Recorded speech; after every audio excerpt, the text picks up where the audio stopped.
Hey guys, ngiyamukulela kule video ngizobe nginipha i-recap ye-Young in season 3 episode 21. So ubuhle after i-apologizile kwi-assembly useshaya i-walk of shame, so ngikena la i-dining hall ayithele ubuseletho-ke kuyabugwara-ke kubangani bakhe yathi-ke if it's the queen ubuhle kunene ubuyile la esikoleni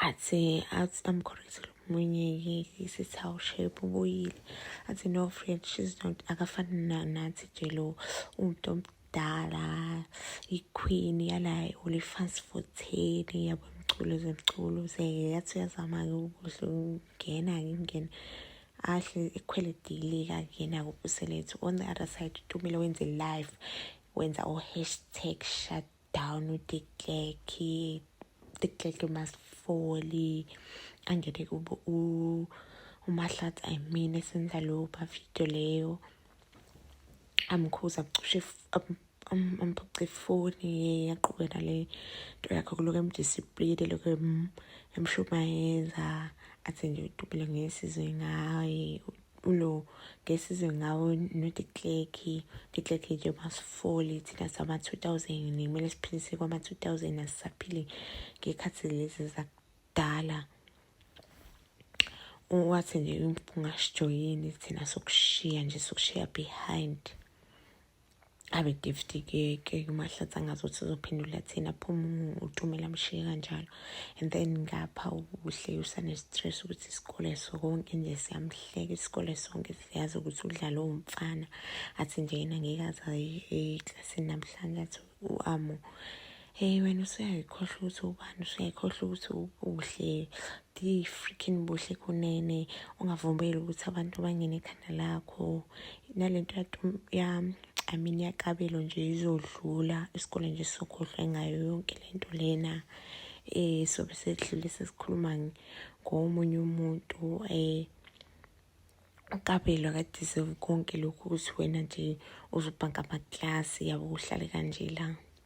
Ngapha Alex uncuma uTumela ukuthi yabona nje ivideo yakho ngiyibonile 100% top notch nje uDekleki nje must fall athi nje uTumela yona energy eyifunayo leyo wonke umuntu nje uyifuna nje yabona ajoin the struggle lesi bese simise phansi uDekleki azibuzeke Alex kuse okay so uthini next step ke makusuka lana.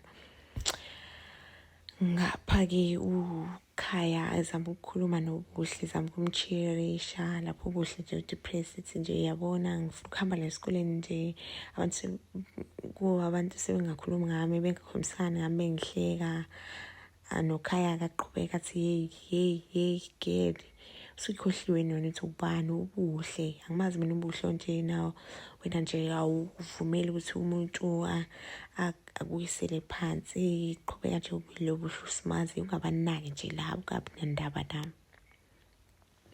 Ngapha uTumela uyarecruiter tshela abantu ukuthi bashare ivideo le ayipostile balike yabona nje babize bonke abantu bajoine le force ukuthi uDekleki nje must fall.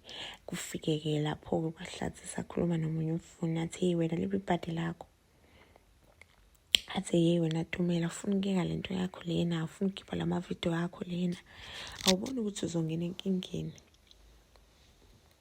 athi nje yabo uma ungaqhubeka nalendlela yakho ngizomtshela uprincipal athi bosukulo nje ungisabisa yabona nje loku uhlangana nalo principal nje usukela ama-2K somkhombisa thina uzizi ngobani ngakhaya bethu buhle baqhubeka babonda uyasho ukuthi ngiyaxolisa ngalele nto eyenzakalele bungayideserve uKabelo nje akakudeserve futhi nje bengayideserve nalento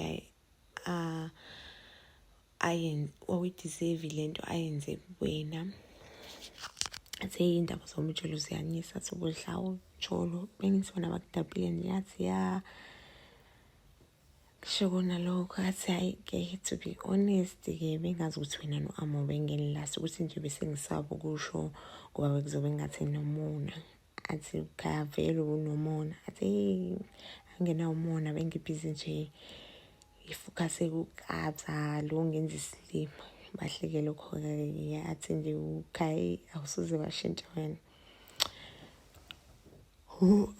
nangokubuhle kubaziyo-ke nje wenza ijoke ngayo yonke into.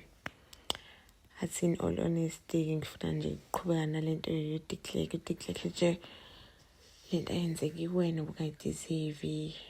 So nje kumele usijoyine nawe lana sizama nje ukwenza i-hashtag declare kuMaSifola athi hayi ubuhle ngizonijoyina ajabuleke ukhaya ukuthi uzomjoyina athi-ke yabona-ke ngihlezi ngiphusha-ke uyena khaya engimaziyo lo khayo nje. Ngapha-ke uMahlatsi-ke ukhombisa u-declare ividiyo le yenziwe uTumelo i-hashtag declare kuMaSifola. Ngapha-ke ukhaya uhlanganisa abafundi ubatshela nje ukuthi ngeke sivumele kube ngathi thina sikwi-prison la esikoleni thina singama-2000 asisaphile ekhathini zakudala. Kumele sivumele yena asitshele ukuthi kumele sihambe nobani, kumele sikhulume nobani, kumele sidate bani. Kulokhu esibhekile nje yonke into esiyenzayo asho nje declare kuMaSifola kuqala iculo-ke bonke-ke basukume-ke bacule-ke bebhizi-ke nje nokubusa phansi declare-ke. After leyo meeting leyo-ke sebeyampraise-ako sefake obuhle bathi nje wena usimelile njengenkosi yethu nje khombisile we-leadership. Abona nje athi nje hayi musanilole ngipresa guys nje bengikhuluma sonke besikhona lapha bengisimele sonke. Qhamuke-ke declare-ke azogxavuna uTumelo-ke yathi wena wenza amavidiyo la online ngami usho ukuthi aMaSifola khipha le foni lena ambamba athi uTumelo ngeke ngikhipha abiza uMahlatsi athi uyayikhipha uPuseletha abiza uMahlatsi Mahlatsi khipha le foni ayikhipha uMahlatsi phakathini laTumelo. Athi nje wonke umuntu usezoshiya ifoni ku-reception mefuna ukwenza i-call uzohamba kwi-reception manje. Khathalele nento eyenzeka la ukuthi balobe sisebenzisa amafoni hayi babamlishe-ke. Athi nje nizongilalela nizoqonda lena la hayi badine benza bethi isilima naye bhizi naye babiza ngey'lima principal kube ngcova demo nje ukhaya-ke ahamba bathi uTumelo athi hayi kuzoba right wena mngani yonke into izolunga lona nje somthola.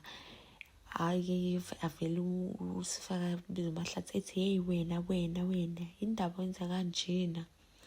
So kube leyo nto nje chaos. Lapho-ke le episode. See you on the next recap guys. Thank you. Bye.